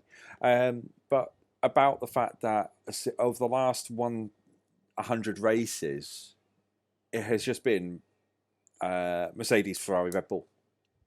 No other period from 1950 through to the 100 races they're talking about, which is the turbocharged, the turbo hybrid era, have seen less than this. About 5 teams was minimum that we saw get podiums, get wins, fighting for it. It's a boring era for the sport. I hate saying that. I'm a passionate Formula One fan, but it's a boring era for the sport. I blame the engine manufacturers. You've only got 3. 4? 3? 4. Mercedes, Ferrari, Renault, Honda. It's standardising engines. We've also gone down to one choice of tyres as well. Yeah. Where's the competition? Bring back Bridgestone. Michelin, Bridgestone, Pirelli. Can you imagine 3 lots of tyres in there? That'd be amazing. That would be something, wouldn't it? Yeah. It would spice it up. And that's what we need. We need fresh ideas, not DRS, not looking at ways of sorting out the aero side of things. It's that competition side of things. Well, I say there's like 10 teams, but then Mercedes, you can argue, have got a B team. Ferrari have definitely got 2 B teams. Red Bull have got a B team. How many different teams is that in reality? 6? And the sister teams are never going to beat, the main teams, are they? Yeah. There's half your competition gone. That's the problem with the sport. You've ended up with a 2-tier system in one league. Yeah. Yeah. You're not going to be able to solve that until you've got at least 5 different manufacturers. Yeah. And now I'm hoping that's what the 2021 season does. Brings in that opportunity for Cosworth, for it's the only thing that came off the top of my head. BMW, for Toyota to come back in. Yeah, but it needs to be an attractive proposition for them, and the way it is at the moment, they're not going to bother. Yeah. There's too much work as well. You've got to start a car from the ground up. It's not cheap. See, there is something I'm going to mention on here in a couple of weeks' time. I've got a video coming up that I'm going to play on this podcast, and it's about the history of manor racing and the fact that 2010, 3 teams came on board. Who can name the 3 teams? That's the question. HRT, 1, Manor. 2, Oh, I'm trying to remember the third one now. Caterham. 3. Yeah. They came on with the illusion, the being told that the F1 was going to enter an era for the first time with a budget cap. And that budget cap never happened. Yep, because the teams got in the way and went, oh, no, we don't want to spend less money. If we do that, we're going to go elsewhere. It's like, well, Formula One at that point should have said, okay, here's the rules. You join them and play along, or you go somewhere else. It's that simple. I think they would have left, though, to be fair, made their own championship. Yeah, we would have been seeing the same thing that we're seeing now. Yeah, Because again, it's Super League. It just have ended Formula One as we know it. But that's the kind of things that we need to change, though. It's the whole tradition, the whole everything. It just needs revamping. And instead of Liberty Media, and they're doing a good job. They're trying to bring in things. They're taking the reins from what Bernie made and trying to make it their own. But it's difficult because of all the processes and all the legalities and everything that are settled in, that the teams have more say than Liberty Media in what they can do with the sport. Is that bonkers? Yeah, it really is. When was the last? That'd be like the Premier League going, oh, we're all going to... The top teams are going to have 500 million each, and from 10th downwards, you're only going to get 10,000. I know it's a really bad simile, You were saying about that. In that case, the main top teams would split away and go, "We're going to form our own league," and that was nearly an actual thing. It wasn't called like the Phoenix League or something. Yeah, and it was never like a top teams of Europe separate league. But here's the question: would that be a bad thing for Formula One? It'd kill Formula One. What would you call it? Formula Zero? Would it? Yeah, because is that the future? F0 is the future. Would it kill F1 though? That's the thing. Mercedes aren't going to provide another engine for a team in a different league, nor for. But what about Honda, Toyota, BMW, Cosworth? So basically, you just want to get rid of the top 3 teams because they're doing too well. Just put on some terrible teams and just have a slower race altogether. No, that's Formula 2, isn't it? Basically, I want to see the drivers race and not the engineers race. but spec racing's so boring. It's all about setup. I don't like it. It's not why I watch the sport. So having the same teams win every race for however many, like week in week out, is better. But not season to season, particularly. I think there's possibly pros and cons to both of them. But I would perhaps even just bring in, instead of going full spec, just make some of the parts spec. Yeah. Maybe if you're so bothered about trying to sort out the aerodynamics of Formula One cars and making that your priority in terms of development, take that development away from the teams. Just make the aero, the front wing and the rear wing, just make them standard. Find a version that everybody agrees on and just go, right, the rest of the car, do what you want with it. Have your own engine and all the other stuff, all your chassis design things, but your front and rear wings have to fit to it because they all have to be the same. I think that's the only middle ground. Is if you can't go full spec like full same spec. But you can't go, here's your money, do what you want with it. You need to meet in the middle somewhere. I think that's possibly the only option. Then how are you going to develop in the season? Because the engine doesn't change that much throughout the season. What, 2 major upgrades, maybe 3 for the teams that've got more money? You don't hear them changing the chassis or nothing like that. So That's a good thing because it lowers the spending. And if one team had got a good engine, that'd be it. The same as now. It'd just be the fastest engine car. It'd still be Mercedes or Ferrari every race. You're just limiting it from aero to engine. I'm just going for one set of things. I mean, you could just say everybody has the same engine and does what they want with the chassis instead, if that's going to be the issue. Same problem. The thing is, though, it was better in the normal aspirated era. Better racing. There's too much technical stuff. The drivers have to do too much. The jargon is pathetic.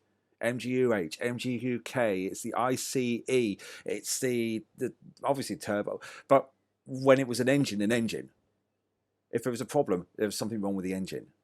Rather than having all this technicality. The people who don't watch Formula One because it's too jargonated. It's like walking into a PC world, not knowing a thing about computers. Someone's talking about the DRAM. Half the commentary is just acronyms these days. Yeah. And then the rest of the commentary is the team explaining what these acronyms mean. But didn't the FIA bring in the turbo era? Teams sort of agreed with it, but they're the ones that brought in you have to have an MGUK and MGUH. Wasn't that the last thing the FIA sort of did? So you can't really blame the teams. But you can, in a way, you can because they're the ones continuing it. And they have the opportunity to change this in 2021. And the only thing they're removing is the MGUH. That's the thing. If you'd invested 50 odd million into a car, would you want to change it all? If you were made to change it all because the rules of the sport were changed, then tough. True, but that's the way you're going to... Somebody has to suffer one way or the other. There's no quick fix to this problem. And that's the thing. How long is it going to take for F1 to be fixed? Do we expect it in like the next decade? When does it stop being F1?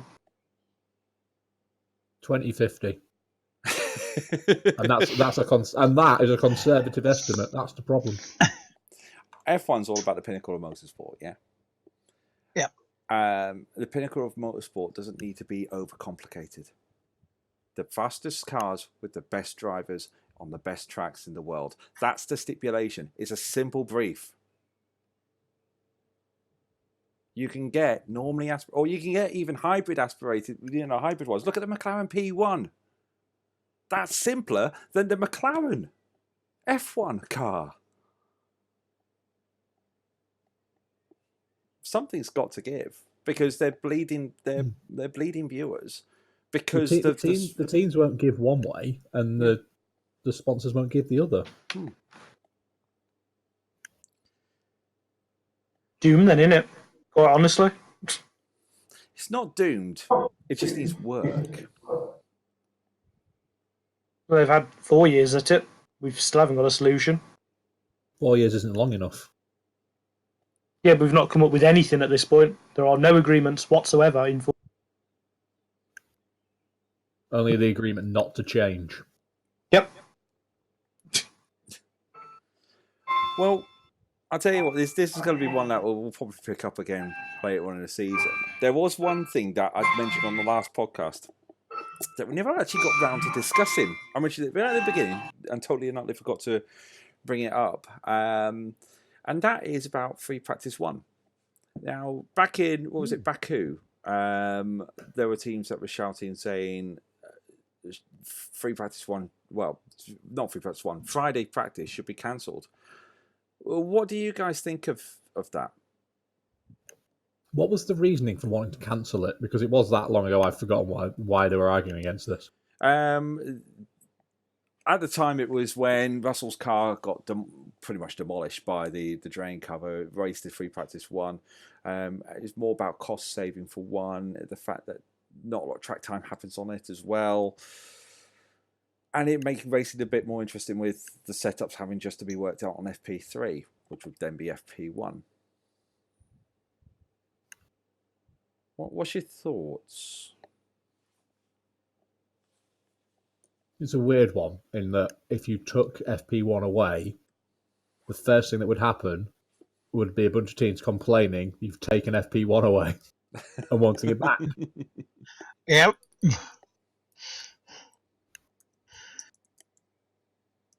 It's going back to the age-old argument: you can't please all the people all the time. It's pointless to get rid of, I guess. Look at when they brought in the rolling qualifying or whatever it was when you knock somebody out after so long. That was a big new invention, and oh yeah, qualifying was exactly the same. Exactly. No shock, nothing. There's other problems with the sport that just getting rid of FP1 is not going to make a difference. I think it's just a call from some of the smaller teams just because to save a bit of finance, really, save a bit of their money.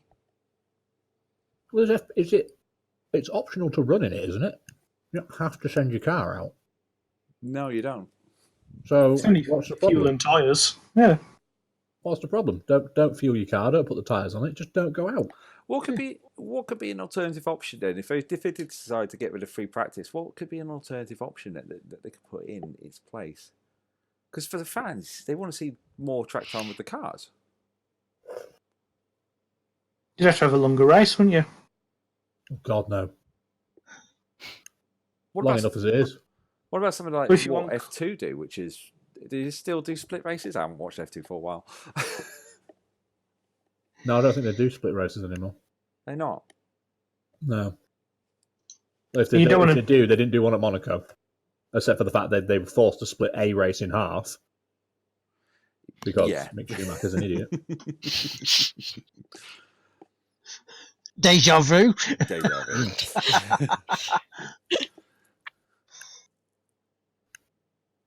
It's a weird one, isn't it? There's nothing you can replace it with. You want cars on track. Yeah. How else are you going to do it? It's free But practice, if people qualifying aren't or sending the cars racing. out on track in it anyway, then what's the point? I suppose is the argument there. The other teams do. I don't Doesn't mean you have to. It's optional. Exactly. Sorrel, what's been going on in the chat? We've ignored you for a while. What's been going on in the chat since Mince Pie Gate? Hasn't been too much, other than Michael saying, I agree with Tracker, this era is boring. This is the first season where I've chosen not to watch races. Other than that, not much has been said. I kind of don't like the idea of Formula One being classified as boring. That's not strictly true, I don't think. Uneventful is probably a closer approximation. Okay. It's like things have still happened, whether the race itself has been, well, processional, for want of a better word, I guess. Mm-hmm. But I don't think any of the races have been out and out boring. Not even Spain. This is the hill I'm going to die on. Spain was not a boring race. It was just uneventful. What about China then? Oh man. China's long gone away, but I can ignore that. It's like we say. Anyone listening to the podcast, anyone watching the podcast, we're having this debate. We are arguing because we're all passionate about the sport. We love the sport. We don't want to see the sport die. We don't want to see it go, rot when other sports are coming around. And we are 5 people, 6 people that enjoy, when we're on, you've got Soul who kind of enjoys it. Kind of, I think.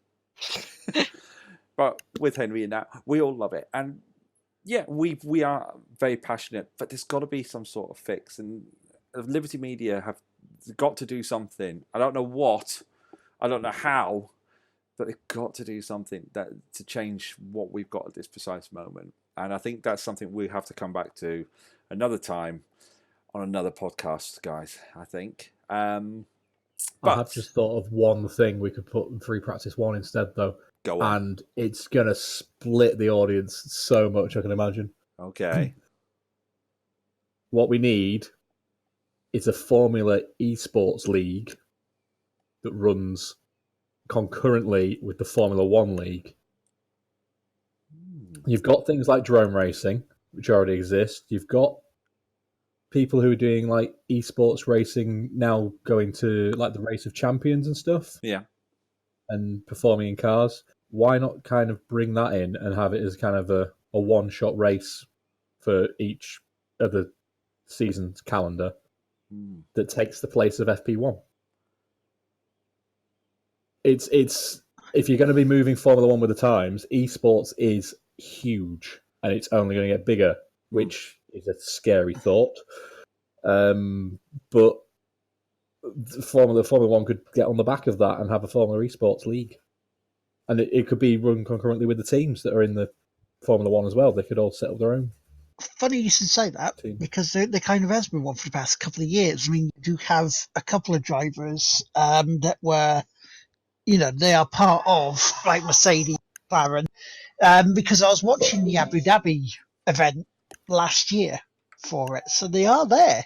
There is one. The drivers don't go to the tracks and play it there. There's events sporadically throughout the year, so it's not set up as, the same as the normal Formula One, but there is an esports league because it's on the official Formula One Twitch channel. Yeah. Integrate the two together, then that solves the problem. Because before, literally 2 minutes ago, I had no idea that was actually already a thing. Will? I was going to say, I believe one of the Mercedes test drivers was a competitor. So, it's interesting. Drive in a team. And you're bringing a younger audience by doing that as well. Yeah.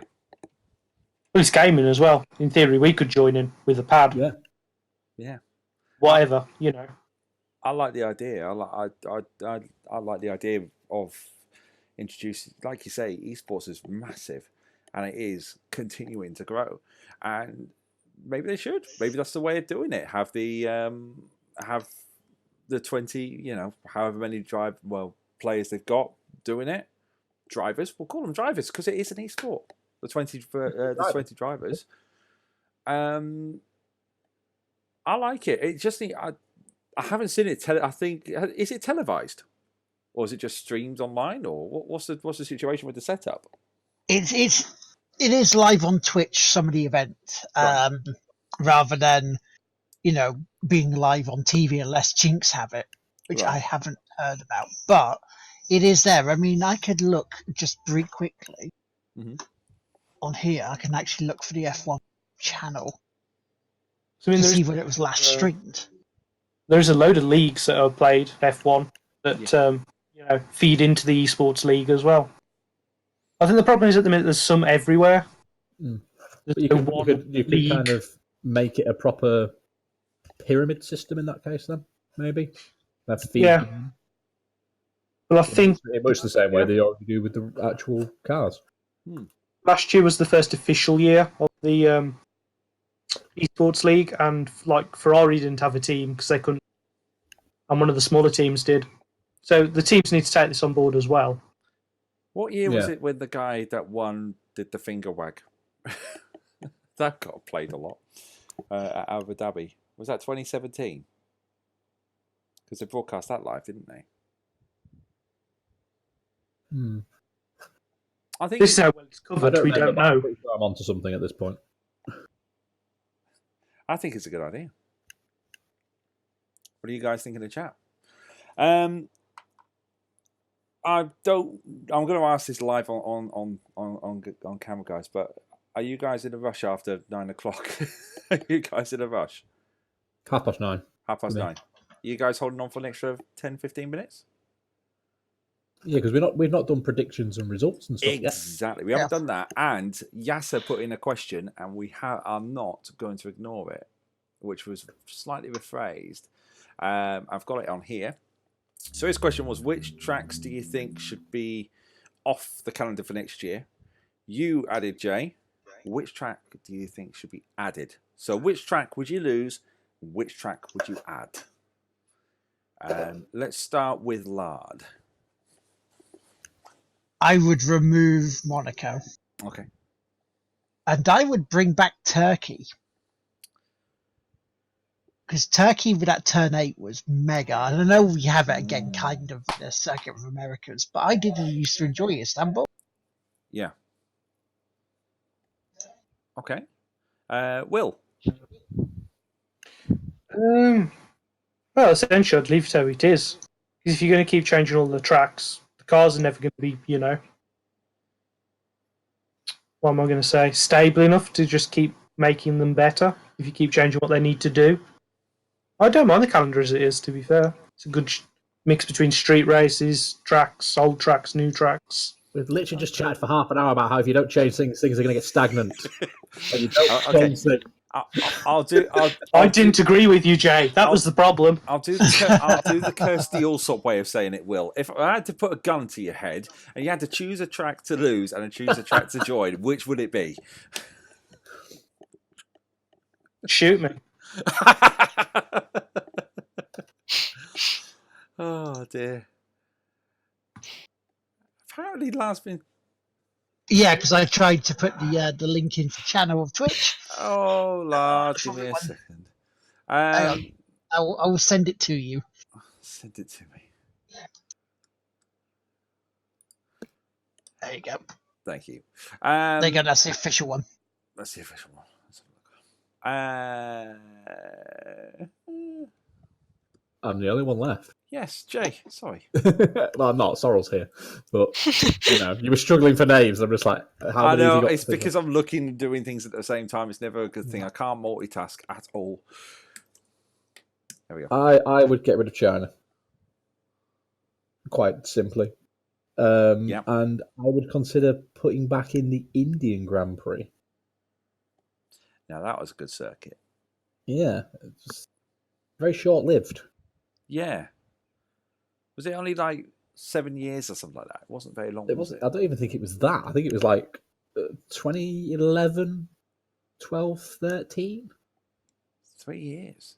It might have only been 3 years. 3 years. There you go. Sorrel's ahead of me already. Thank you, Sorrel. Sorry, I'm going to ask your opinion. What are you, because you are part of this team, what track would you remove and what track would you bring in? Was this aimed at me? Yes. Sorry, my keeps cutting out, so I keep missing vague words. I don't. I spoke because I don't follow it too closely, so I suppose I don't really know what ones have been, which ones are. I know which ones are. I've heard which ones are vaguely in the pipeline, but I haven't paid too much attention. But I don't know because, as you said, it seems quite processional at the moment. So I would probably say remove one that's like that. That's like Spain or China that we've mentioned. That have both been quite processional. So, and then choose one that's got a little bit more excitement. Is the right word, I suppose? Yeah. In it, maybe. I mean, I know it's a bit of a general answer, but it's the best I can do. It's a good shout. That leaves me, doesn't it? I'd remove Monaco. I don't think it's fit for purpose. That's full stop. I think it has got the glamour and everything like that, but all it's there for is the glamour, the money shot, and everything like that. It might be the jewel on the F1 crown, but it's not when it comes to the race. I think the racing is terrible from there. Well, not terrible. That's a bad word. Processional. The cars aren't designed for that circuit anymore. A track I'd bring in. Call me a stickler for probably. Well, I like Malaysia. I think Malaysia should come back. I think it was a good circuit. That long since I've seen Malaysia, I've forgotten what a Malaysian Grand Prix is like. It's got the two long straights down the back to back, long straight down, then pretty much near the 180, and then long straight back up to the start. You're putting me off. I've got to be honest. How about old Magny-Cours? Because that used to have some really good racing in it. Ooh. Not circuits. I'm not a huge fan of circuits that have got back-to-back straights. I like fiddly corner complexes. Oh my goodness. that's why I like Monaco so much. Thank you, Jenny. That's why I like Monaco so much. Maybe. I don't know. I agree. If it's just a straight, where's the challenge gone? You know, it's just the fastest car. It's what was wrong with the Miami planning, wasn't it? Yeah. Go over a bridge, come back, go over the other way. Cool, done. The new Brazilian track looks interesting. Well, I say new Brazilian track. It's not confirmed. Well, it's like when they changed Silverstone, and everybody was outraged that they changed the layout of Silverstone. It's been so much better with the new layout. Mm. To the point where nobody even calls it the new layout anymore. It's just Silverstone. It's still got the historic bits as part of it, and Exactly. you know, It's yeah. I mean, it's the only thing that they've lost is bridge, really, isn't it? Bridge is the thing that they lost. You can still walk it, but I don't mind the Wellington Straight. I don't mind the village section. I really don't. Yeah, the Silverstone these days brings a bit more of excitement to it. talking about races that we want to keep and get rid of. Obviously, we want to keep Silverstone. We're going to get rid of it.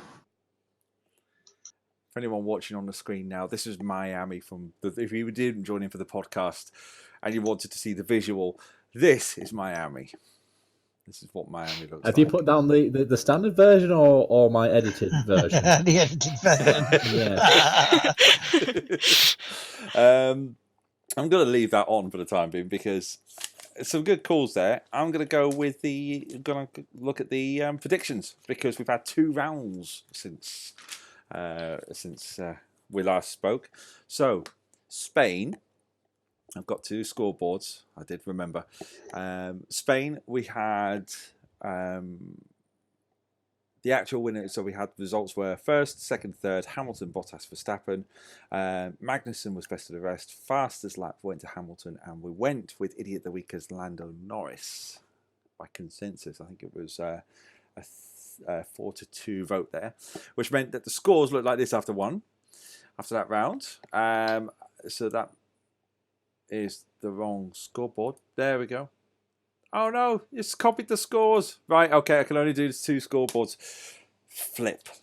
You should have carbon copied it and left it as I've not seen them. Okay, well that's fine. We got the second one in. So Monaco, the actual scores. So actual was Hamilton, Vettel, Bottas. Sainz was best of the rest.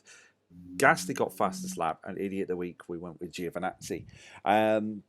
4 of us got first place right. So myself, Jay, Lard, and Will. None of us got second right. Third, I was the only one that got third right. And 3 of us got best of the rest. Myself, Jay, and Lard. No one got fastest lap. No one got Idiot of the Week, even though Grosjean had a good chance. And Verstappen. Because they were Do you want to nominated give him a twice. quick glimpse behind the curtain about what happened with my Idiot of the Week there? Go for it. I'll let you say So it. I picked Gasly without thinking about it. And of course, he actually races for Red Bull, so he can't be best of the rest. So, having not remembered anything had happened until we started doing the podcast, I went, well, can I just change it to Sainz then? Turns out, he finished 5th. Not bad, isn't it? So the point stand is this. So I've got 18.5 points. Jay has got 18.5 points. Lard, you have got 16 points. Will, because he got first, second, and third correct in Spain, the only person to get it, has a whopping 30.5 point lead. Henry is in last place with 13 points, and Damien is hanging on there with 16.5. So it's close then, apart from Will. Sorry, did you say Damien Waffle, whatever Waffle, you like to refer yeah. to him as? Did you say he had 16 and a half? 16.5 points. Is he ahead of Lard? Yes, Yeah. by half a point. And Lard has By had half a point. predictions for every race? Yeah. I'm noticing a running theme about your season, Lard. Yeah, it's.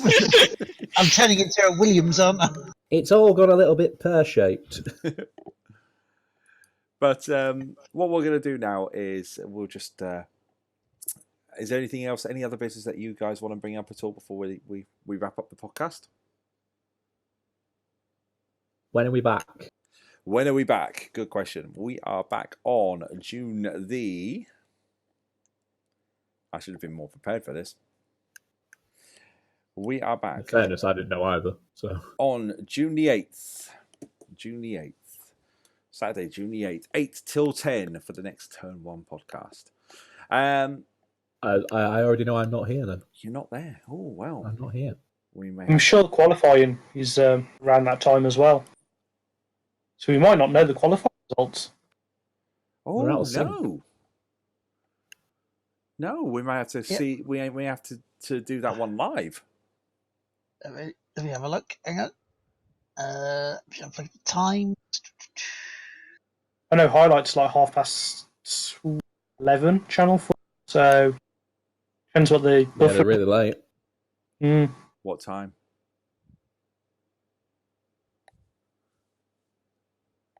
Yeah, because it looks like the race time is 7:10. Right. So Qualifying normally an hour. Qualifying would be. I don't know if this is in local time or our time, but it's 6 till 7. That's our time. Greenwich Mean That's time. us. Yeah. That's So us we're time. going to be literally an hour off of that. That is going to be good. So There might be live news. we might have live news going on. We might make that an actual talky podcast and do the race in the second part. Reverse it. yeah, qualifying starts at 7. Qualifying starts at 7. Yep, it starts Finishes at 7. So it'll finish as we go live. Yeah. Plus Yep. 1 for DMT. Wow. Okay. So in that case, how about the next podcast? We're going to do the first hour talking about everything that's happened at Canada, and then second half, how about the race? How's that sound? Yeah. Yeah. Yeah. Sweet. Gentlemen and ladies, thank you very much for joining me. If you are listening to this, then fantastic. You've subscribed to our podcast. If you haven't, you can go to iTunes to find the podcast. You can follow us on Twitter at Turn1 Podcast. You can even follow us now on Facebook at Turn1 Podcast. You can email me, podcastturn1@gmail.com. Don't ask how I remember that. That's just being nosy. You can always tune into our podcast 8 till 10 live on the Saturday of qualifying. But from all of us, thank you ever so much for joining us, and we'll see you next time. Take care. Bye-bye.